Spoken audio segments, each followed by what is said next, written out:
What's going on, everybody? Welcome back to another highly beneficial video brought to you by Mankind Fitness. We got the good man Zafir here today. Assalamu alaikum. Walaikum salam. So today what we're going to be doing is picking back up on the My Prison series documentary, where, as you can see today, I have somebody else with me, somebody that's actually had to experience time behind bars, and he's also somebody that has transformed himself and made himself into his own boss. So we're gonna get into all that stuff, but without further ado, another thing I want to mention is this: anybody I have on this series is a stand-up man. We're not going to be having anybody that's a pedophile, anybody that's on paperwork, anybody that's a snitch, a rat, rapist. Just straight stand-up men. You know, really don't have to discuss the charges because, like I said, solid men. Anything less than that isn't going to be included with this series. So tell us about yourself. Okay, so on IG, my name is Moneymakers Zafir, so y'all can follow me. We'll put that on there. But a little bit about myself and how this all started. We're gonna go back to 2019, right? 2019, just got my brand new apartment, riding in a brand new car, great job, getting paid great amount of money. So, but in 2019, I was arrested for an armed robbery, and how it all happened, basically, some dude came to scam me at my front doorstep in my brand new apartment, my first month living there, you know what I'm saying? Didn't even pay my first month's of rent. So he scammed me out of my BG&E bill. I kind of fell for it, but halfway through the discussion, I found out that it was a scam, and I told him to leave. But when I told him to leave, I proceeded to follow him out my doorstep, and I just robbed him because he did get some of my information. You know what I'm saying? So I robbed him. Living in the hood, there is police already parked in my neighborhood. Right. But they wasn't parked in the spot that they usually park at. So I'm thinking I'm all good. Right. You know what I'm saying? So I robbed him, ran back in the house. And you was in Baltimore City, right? City, yeah. Okay.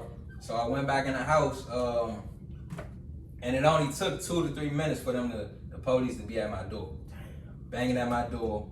You know what I'm saying? But me, in the hood, I'm thinking it's him. I'm thinking it's him. He coming probably, back to the door. Yeah, he right. probably wants some smoke or something. So I came prepared, but the police came prepared.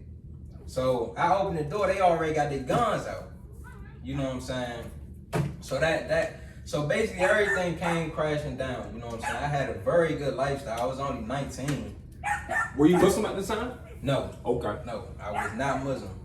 So we gonna go to when I was in jail now. So being in jail, that's when I got introduced to Islam. Okay. You know what I'm saying? The Muslims, they just came to me for real, you know what I'm saying? Because they saying that I was just lost. I was lost. I ain't know what the hell was. You ain't never been locked up before? Never been locked up. Never charged with anything, no juvenile charges with nothing. Okay. You know, so when they came to you, like what type of time was they on? Were they like hostile? Was they cool? Was they relaxed? What were they doing? It was never any hostility. It was just, they was just trying to teach me about Islam, you know what I'm saying? They was trying to bring me into a new type of thought process, you know what I'm saying? So as they introducing me, right, I didn't really want to convert. They was trying to get me to convert, but I didn't want to convert because I would feel less of a man.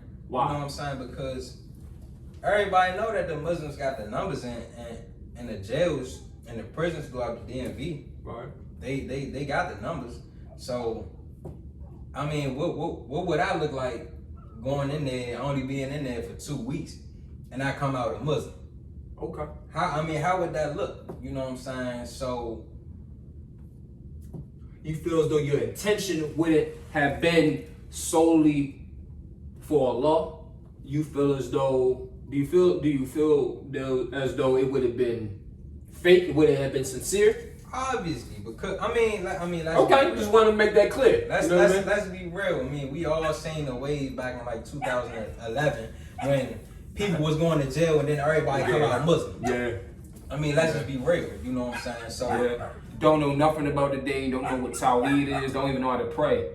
don't know nothing. And one thing I can say about him, may Allah, keep you firm. This man knows more about his deen than a lot of people still learning. So, offer dua for Allah subhanahu wa ta'ala to keep him steadfast. But I know people that's been converted 3-4 Ramadans ago. And this man has already surpassed him, not only in his manners, because he always had to adapt the etiquette of a Muslim since I know him when we were working at our previous job together. But he has the knowledge of somebody that's been Muslim their whole life. People that were raised Muslim don't even know half of what this man knows. MashaAllah. So but let's go to when I got released and when I was on house arrest, right? Quick little story. So I got out. I was only in for 2 weeks. The day I got my lawyers, the day I got out. But on house arrest, everybody was literally showing their true colors. You know what I'm saying? I'm talking family, and I'm talking close friends that I knew my whole life. I had a close friend. I was letting him use my car, my apartment. I still had my apartment. So I was letting him use my car. He stole my car. I mean, Didn't come back with it. never came back with it. And they knew you was on house arrest. What could I do? Jokers is crazy, man. You know what I'm saying? And I mean, If you watching this, you's a sucker, man. You's a sucker, man. I'm saying, like, what could somebody do? They know they got the power over you. That's when you kick somebody when they down. That's a coward. That's very cowardly right there. You know what I'm saying? But I mean, it's not even that. It's everybody showing their true colors, and I lost everything for real. You know what I'm saying? Your car, My car, apartment, nearly lost my father. your job. Damn, Joe. Nearly lost my father. Quick story about that. He was so stressed out about me going to jail. Yeah. And he seen all the charges that I had. So I had like 6 felony charges stacked against me, a couple misdemeanors. So as you can imagine, the time that was presented was just absolutely insane. Right. That's how it always is. Yeah, and then you got the mandatory minimums. The mandatory minimum was 5 years. Yeah. But my lawyer was telling me they can give you like 40 if they wanted to. Yeah. So he just stressed out. I believe he got into a car accident and it was something with his brain or something. Right. And so when I was looking at him, it was like half of his face was paralyzed. Oh, he had a stroke? Yeah, something like that. I I don't know what it was, but I just know half of his face was paralyzed and it was due to stress. So, you know what I'm saying? I was in deep depression, man. Right. Like, all on house arrest. All on house arrest. Anything that made me happy before, gone. I had nothing. I literally had nothing. And the reason for that, I believe, is because when I had everything, I was very cocky. Like, I was 19, making $1,000 a week. And that's him telling you this. But for me, I never got that vibe from him. Never got that vibe from him, bro. I would say it was being cocky because I would never thank God. Never. I never spoke about God or anything. I would always say, this is me. I made this. I'm here because of me. You know what I'm saying? So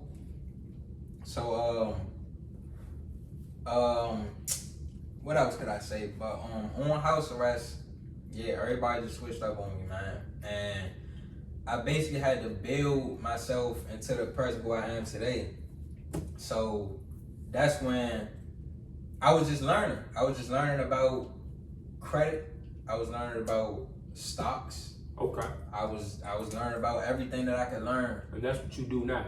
That's what I do now. This is what pays the bills where we at right now. Took me about a year to learn everything. Took me about a year to build my credit, but you know, I finally got to where I want to be in life. You know what I'm saying? I would have never thought that this was possible. I'm in a very good place in life right now, only being 21 years old, and I thank Allah for that. You know what I'm saying? Alhamdulillah. So what you do now, right? Mm-hmm.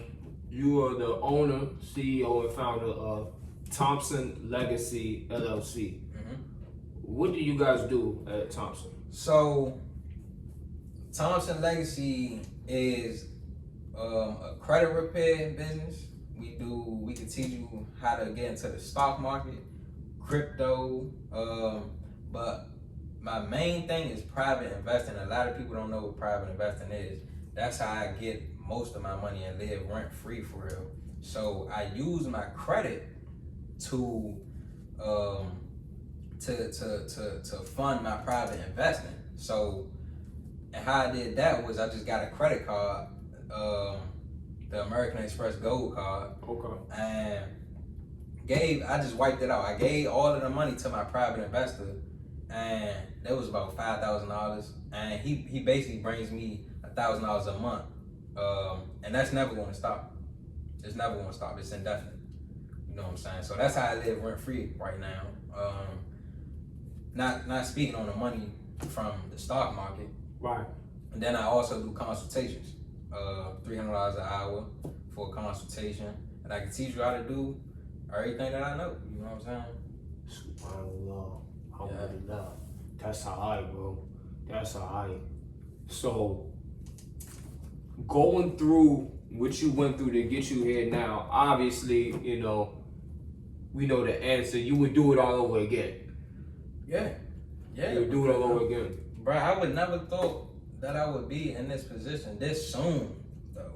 Cause this bro, I just got off house arrest 2 weeks ago. Yeah, I remember. You told me. 2 weeks ago. Like, yeah. And God put me in a luxury apartment in Baltimore City, downtown Baltimore. Like, life changed like that so quickly. Like, it's amazing. It still feel like a movie. Like, Right. I don't even know what to say. I'm just speechless. You know what I'm saying? But Man, Lord, keep you grounded. yeah, That's like, alright, man. That's alright. But I do got a promo for y'all because we trying to stop. I believe it's called prison reform, where somebody who just got out of prison, they first year they might go right back. You know what I'm saying? I was looking into it. The Justice Department, they say that like 40%, once they get out of prison, they first year, they go right back. Now that's insane. Yeah, so, I think we have like the highest return rate in the Maryland system as far as people returning back to prison. Yeah. So what I want to offer to y'all, anybody who comes to me, if you just got out of prison within the last year, come to me. I will build your credit for free, and I will teach you how to get into the stock market, so you will have no reason to go back to prison, man. No reason. You hear that first.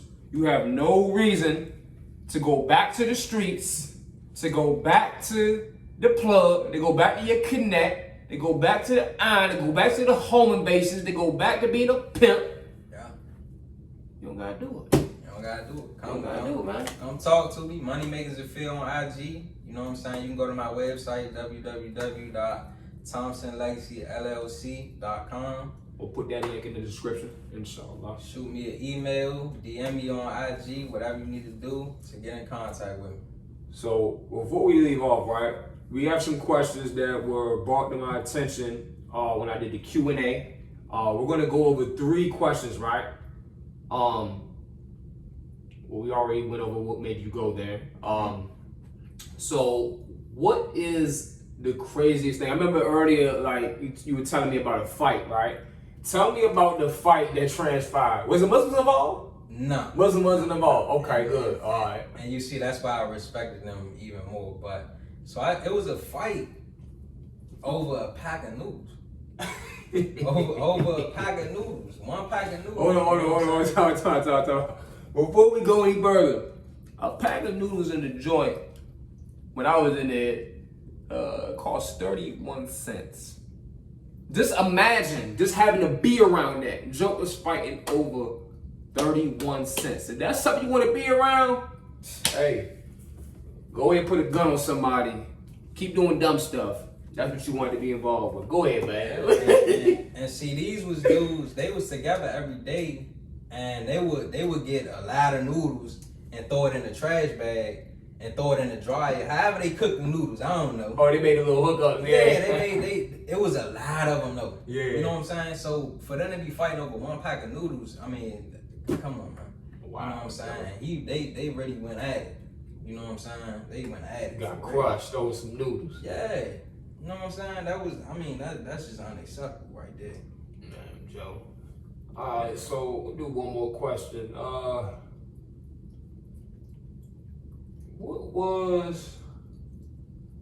How did it affect your mental? What effects does it have on your mentality today? As far as jail and house arrest, Going through that experience, what has it done to you mentally? the main thing right now, it keeps me humble because being on probation now that I am, they got me a few years on probation. It keeps me humble and it keeps me in check. Like, I know if I step out of line or I start being out here being cocky and stuff like I was before, God can just snatch all of this away and put me right back to where I was at before. You know what I'm saying? So it keeps me humble, definitely, and you know what I'm saying? Just being thankful for real. Mashallah. A lot of people your age, mind this guy's 21. A lot of people your age, bro, does not have that mentality, bro. 21 years old. I forget how young you is sometimes, bro. So that's alhamdulillah, bro. That's a gift. That's a nitman from Allah, bro. You will never be able to pay him back for that. Never, man. Yeah. So, like I said, man, we're gonna have all the descriptions and the all the links in the description in the bio. So just check them out again. Once again, it's Money Making Maniac Zafir on Instagram. And it's Thompson Legacy LLC.com if you want to check them out, consultations, all that good stuff, man. Until next time, we signing out. Peace.